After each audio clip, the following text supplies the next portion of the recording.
perspectiva do Weber, nas circunstâncias... A filosofia do Hegel tem sido considerada... O conhecimento da língua ao conhecimento. Como Le Breton era o grande...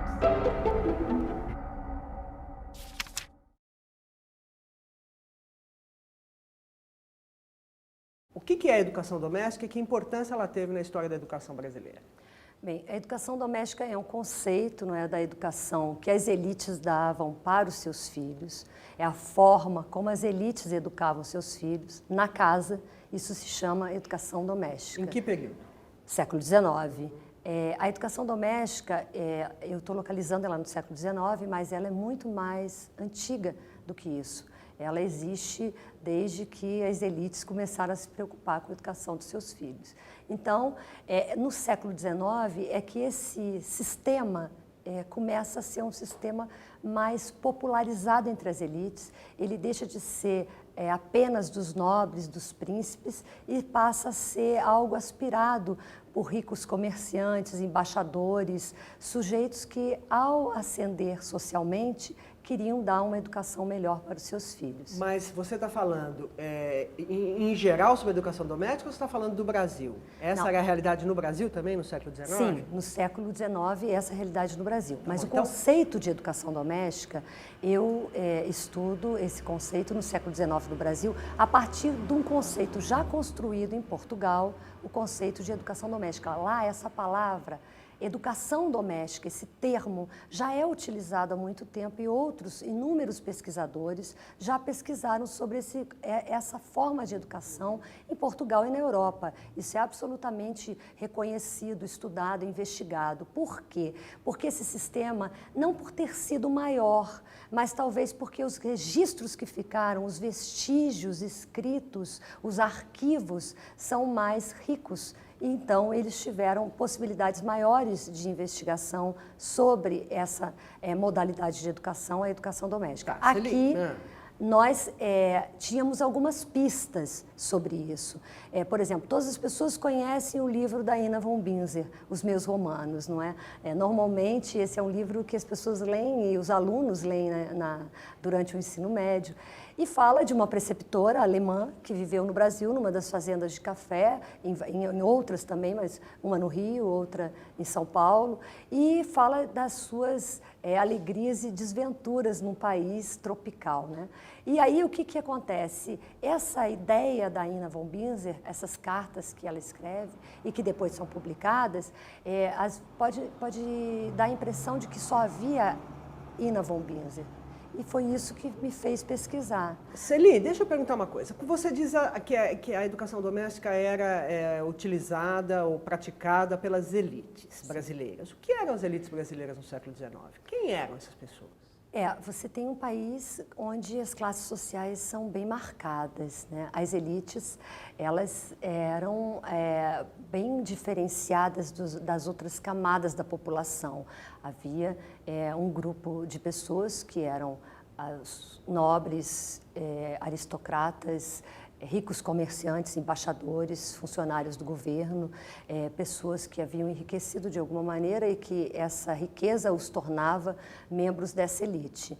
Camadas intermediárias menores, constituídas por homens livres e que teriam também se dedicado ao comércio e assim feito algumas posses, teriam algumas posses, e a população escrava, que era muito grande, dependia dessas elites, e outros libertos, que aí faziam parte de uma classe social que nas cidades já aparecia, de vendedores, de ambulantes. E nesse percurso é interessante notar que os anúncios de professores, eles se modificam, os anúncios da educação doméstica que os jornais contêm. Que anúncios são esses? Então, agora vamos falar um pouquinho mais da mecânica. Você falou, então, que os ricos, que eu suponho que fossem fazendeiros, grandes comerciantes, você falou em nobres, né? Embaixadores, funcionários os estrangeiros, né, no caso? Sim, muitos estrangeiros que nessa época formavam as elites. Então, educam suas crianças em casa por meio de preceptores. Agora, como é que Não era? só por preceptores. Aham. Eles educam as suas crianças na casa. Como era a educação na casa? A educação na casa, ela tem como base 3 categorias de agentes, que eu chamo de agentes da educação doméstica. Não significa que sejam os únicos, mas eram aqueles que mais se destacam e que são mais encontrados nas fontes. Os preceptores, que eram aqueles professores contratados para morar, habitar na casa dos seus alunos. Então, geralmente, esses eram utilizados nas fazendas mais distantes da corte, ou em palacetes na corte, enfim, mas em casas que comportassem esse lugar, não é, de um professor vivendo na casa dos seus alunos. Professores particulares, que também eram muito utilizados, que eram aqueles que iam às casas com hora e dia marcado para dar lições variadas. Havia um para francês, um para inglês, um para primeiras letras, outro para piano, outro para música. Então, esses professores particulares também eram professores da educação doméstica, mas que iam à casa dos alunos em dias determinados e eram pagos pelas aulas que davam. Os preceptores eram pagos muitas vezes até por ano, o salário contratado era anual. E ainda uma terceira categoria, que era a de aulas domésticas. Essas eram dadas pelos próprios parentes. Nas elites, as famílias do século XIX, elas tinham como núcleo familiar um núcleo ampliado do que nós hoje entendemos como família. Nas casas moravam mais pessoas do que apenas o núcleo central familiar. Tias, primos, agregados, parentes. E esses, dentro desse núcleo, alguém muitas vezes se encarregava da educação das crianças dessa casa e dos jovens. Então, também existiam aulas domésticas, às vezes a própria mãe, o pai, é mais difícil, mas acontece. E o capelão também se utilizava padres da paróquia próxima para que essas aulas acontecessem. Então, tudo isso tá em menor número. Sim. O maior número que se encontra nos jornais e que as fontes indicam que foi a educação das elites no século XIX se refere a professores particulares e preceptores. Então, isso aí, vamos dizer assim, de alguma maneira, começa a formar uma profissão, tem um Sim, mercado sem de dúvida. trabalho para essas pessoas. Sem dúvida. E que formação elas tinham? Quem eram esses preceptores? Vamos começar por eles. Depois a gente fala dos professores particulares. Tá, mas posso falar primeiro do mercado de trabalho disso? Pode. Esse mercado de trabalho, como você fala, até para que a gente não perca essa ideia, era um mercado de trabalho absolutamente reconhecido na Europa, porque nós estamos falando de um momento e de um século onde o trabalho da mulher era visto como algo que não era natural. As mulheres não haviam nascido para o trabalho. Então, elas não trabalhar fora da sua própria casa era considerado uma anomalia. As mulheres, elas viviam uma vida natural feminina na elite, era que ela casasse, tivesse seus próprios filhos e fosse uma boa gestora da sua própria casa e tivesse educação para que ela fosse uma boa gestora da sua própria casa. Então, trabalhar como preceptora ou professora particular significava algo que teria que ser feito por uma questão de sobrevivência. As mulheres que se dedicavam à educação na casa, fora das suas próprias casas, eram mulheres que, por alguma contingência da vida, tiveram que sair para trabalhar, para prover o seu próprio sustento. Então, eram muitas vezes órfãos, mulheres que tinham perdido os maridos, viúvas, outras que ficaram completamente desamparadas. A própria literatura mostra isso. Machado de Assis, em alguns livros, ele dá destinos às suas heroínas, não é? E algumas ele dá o destino de professoras. Quando não dá o destino que elas casem nem sejam felizes, então eles as mandam para serem professoras de colégios, como acontece em Yaya Garcia, por exemplo. E elas oferecem, então, oferecem os seus serviços. Por jornais. Pelos jornais, porque era o meio, era a única forma de você ter uma comunicação com a sociedade oitocentista, onde se pudesse ter uma abrangência não só da corte, estamos falando do Rio de Janeiro, estamos falando, né, desse lugar do Rio de Janeiro onde alguns anúncios eram colocados nos jornais da corte, mesmo que não se referissem à corte. Há anúncios nos jornais da corte para fazendas no interior, de São Paulo, inclusive, e então esses preceptores e professores anunciavam seus serviços, mas da mesma forma nós encontramos, na mesma proporção, também pais, famílias que solicitam esses serviços também pelos jornais. E o interessante é que, seja porque os endereços ainda não estivessem completamente consolidados naquela época, seja porque houvesse algum tipo de preocupação com que a correspondência não fosse entregue, esses serviços eram solicitados e sempre era pedido que quem tivesse interesse entregasse esse pedido ou essa solicitação ou uma carta de interesse em uma loja. Então, nós encontramos nos anúncios, por exemplo, uma preceptora que oferece seus serviços, quem quiser, a procure na loja de chapéus da Rua do Ouvidor.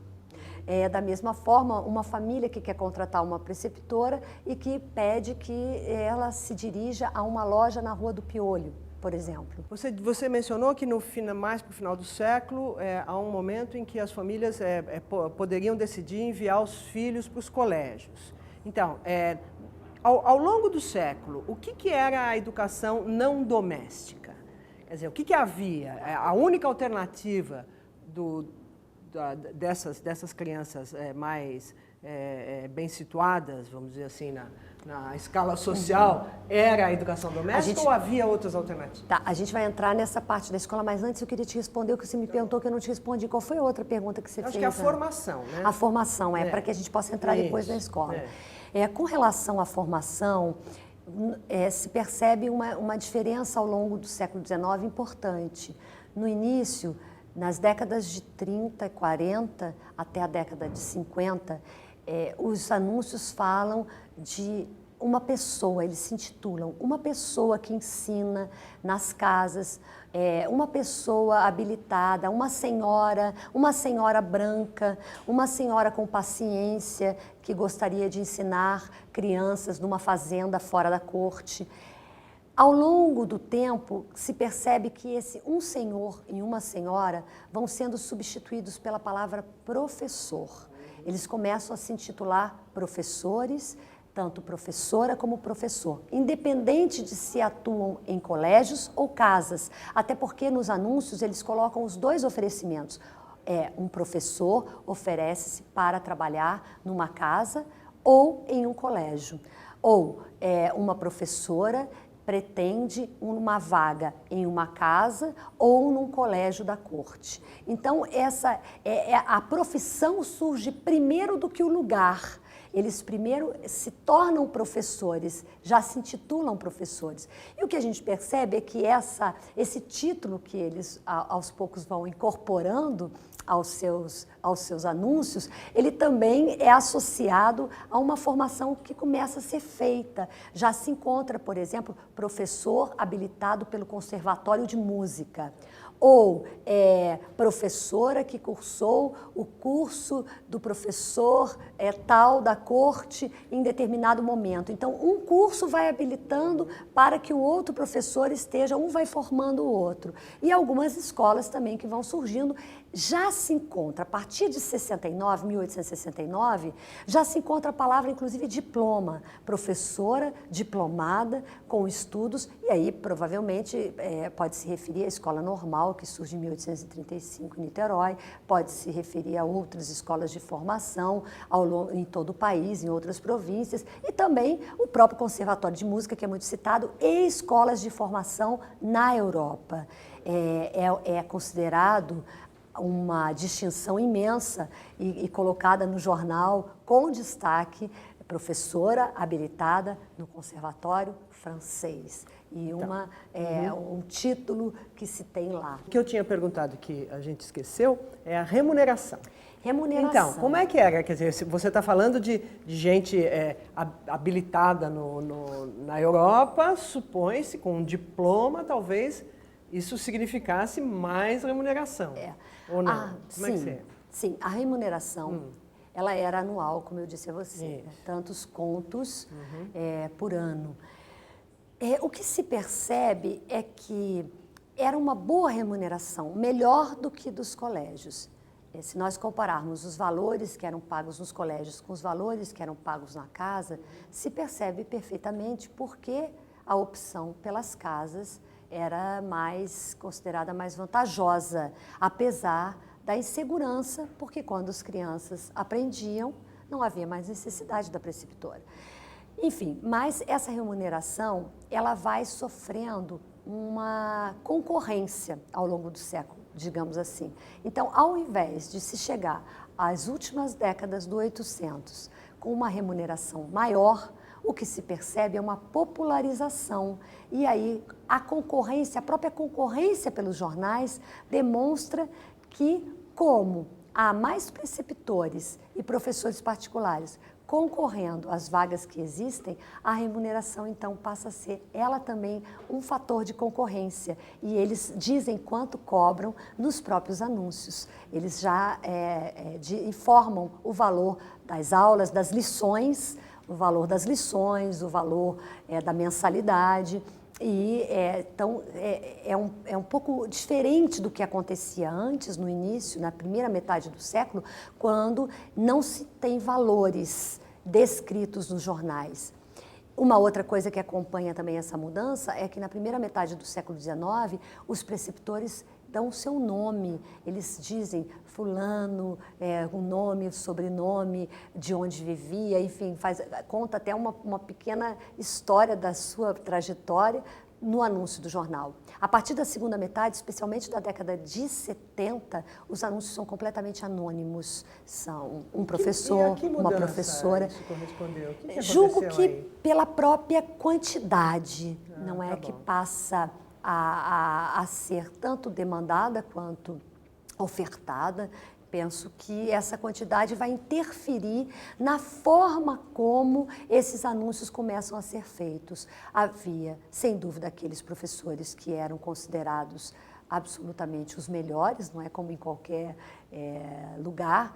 Se percebe isso até nas obras da literatura, que eles falam dos professores renomados na corte. Nos jornais nós encontramos um professor que estudou com o renomado professor fulano, mas você tem o anonimato também relativo ao grande número de estrangeiros que chegam ao país.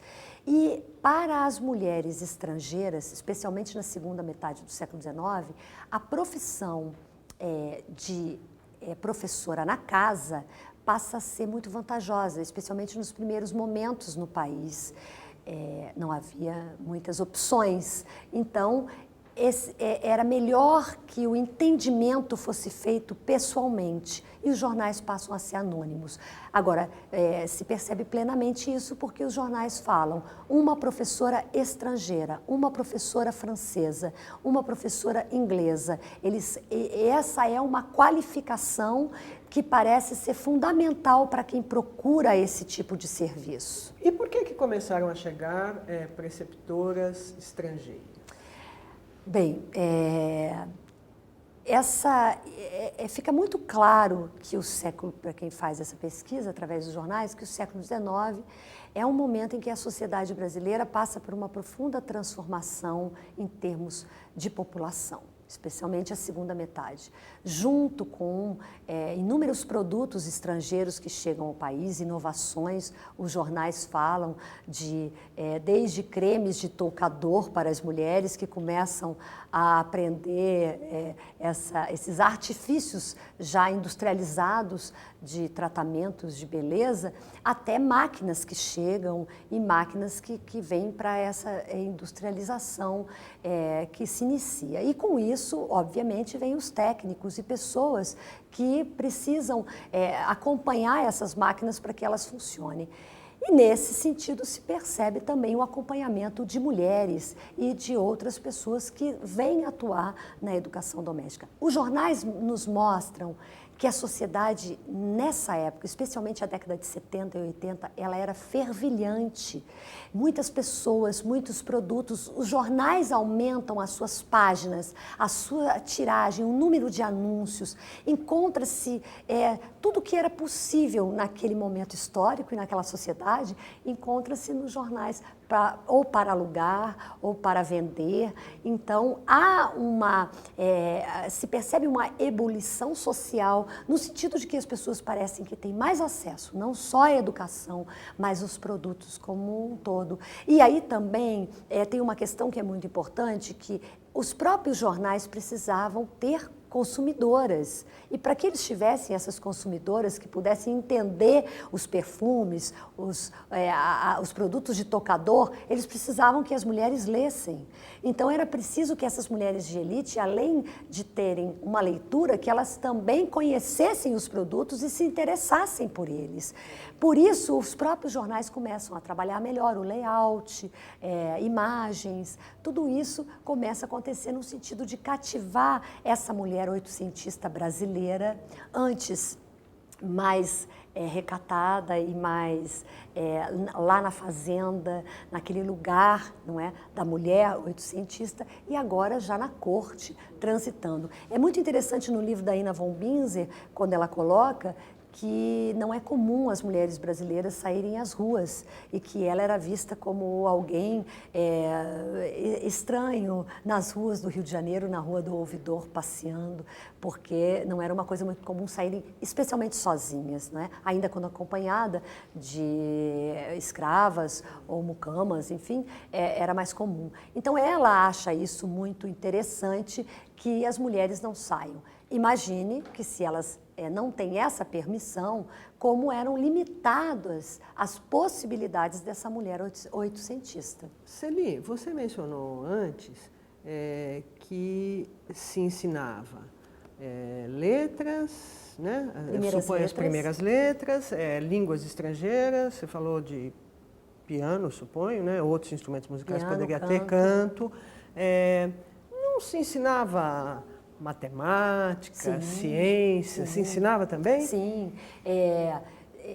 As disciplinas, elas tinham conjugações bastante diferenciadas. E o interessante é que, em relação ao currículo, as famílias que decidiam o que queriam que os seus filhos aprendessem. Então, elas abriam um jornal e ali procuravam professores que fossem capazes de ensinar aquilo que elas entendiam como importante para a educação de filhos e filhas, que algumas vezes essa educação era dada por uma mesma preceptora juntos e outras em separado, ou lições em separado, de acordo até com a questão de gênero, né? Então, você tem desde as primeiras letras e depois as disciplinas em separado, português, matemática, história, geografia, assim chamada matemática, aritmética, geometria, como tem aquilo que era considerado para eles o que digamos assim, o plus da educação, o importante saber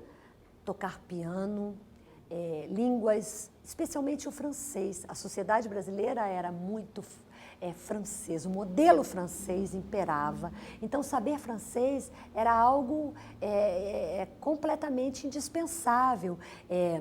No romance Quincas Borba, né, em Quincas Borba, Machado de Assis coloca que quando a prima da personagem principal vem para a corte estudar piano com um professor particular, isso tem que ser escondido dos demais parentes, vizinhos e todos aqueles que eles conhecem, porque como alguém que já tinha passado da adolescência com 18 anos podia não saber piano, era algo vergonhoso para as elites. Então, aí a gente percebe a importância desses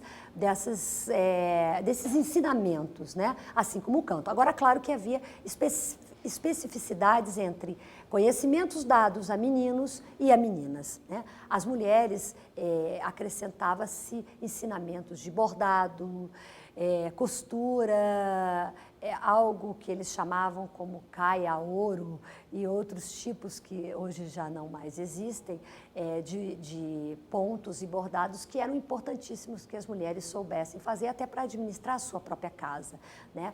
Algumas outras coisas em relação também ao contratar as preceptoras, os pais tinham a preocupação que elas também aprendessem a gerir a própria casa. Então, eram dadas lições nesse sentido, chamadas de lições domésticas. Se encontra isso, inclusive, programas em alguns jornais, dessas lições domésticas de como gerir a casa, compras, o que se deve comprar, como tratar com os empregados, que eram muitos. E, além disso, uma outra coisa que eu acho que é interessante, que eles também consideravam muito importante, eram as lições religiosas. Eu encontrei, além dos mestres da casa que faziam as aulas das disciplinas, como eu falei, tinham alguns chamados mestres de reza, que iam às casas, faziam a educação na casa, ensinavam rezas. Então, isso era uma coisa importante, algumas famílias contratavam. Quer dizer, as preceptoras também tinham como incumbência ensinamentos morais, de cunho moral e religioso. Tá bem. Celi, como é que isso vai desaparecendo? Esse desaparecimento ele não é em vão, né? E aí eu acho que a gente tem que retomar o que está acontecendo ao longo desse século em termos de educação. Eu costumo dizer que o século XIX foi majoritariamente o século da educação na casa. A educação inicia o século XIX na casa e o século XIX termina, ela ainda está na casa, porque não há obrigatoriedade da escola. Há obrigatoriedade já no final do século XIX de educação, mas não que ela tenha que ser feita na escola. A obrigatoriedade é que se mande ensinar os filhos, mas pode ser através de preceptores, de professores. A obrigação é que se mande ensinar os filhos. Não há obrigatoriedade da escola. Isso no final do século XIX. A obrigatoriedade da escola ela vai surgir no século XX. Então, nós podemos dizer que o século XX é o século da escola. O século XX é, com certeza, onde a escola se consolida como lugar da aprendizagem e tira da casa esse lugar que ela ocupou ao longo de todo o século XIX. Celi, última pergunta. Por que santa é esta que está na capa do seu livro? E o que ela está fazendo aqui? Santana, ela é muito importante quando se fala de educação doméstica, porque o 800, não é? O século XIX, é um século regido por santos. É uma sociedade sacra. Então, havia santos para todos os afazeres domésticos, para todos os desejos, né? Aquilo que as nossas avós hoje elas ainda se referem quando chove, Santa Bárbara, enfim, para a Nossa Senhora do Bom Parto. E o cotidiano era regido pela sacralidade. Havia um santo padroeiro para cada afazer. E a Santana é a padroeira da educação doméstica, nas casas, nos locais onde funcionavam as aulas, porque em cada casa, a educação era na casa, em cada casa havia um local determinado para as aulas. Esse local é o local, digamos assim, aonde aconteciam as lições. E ele tinha toda uma ambientação, toda uma forma de colocação da mesa, das cadeiras, dos livros, da lousa, do tinteiro. Tudo isso tinha uma ordem, inclusive o material também dos castigos, que muitas vezes era pendurado na parede, a palmatória, a vara. Então, essa arquitetura dessas salas, elas contavam com a presença também de uma Santana, que num nicho observava silenciosa como se fosse a vigilante da família daquilo que os professores passavam aos filhos.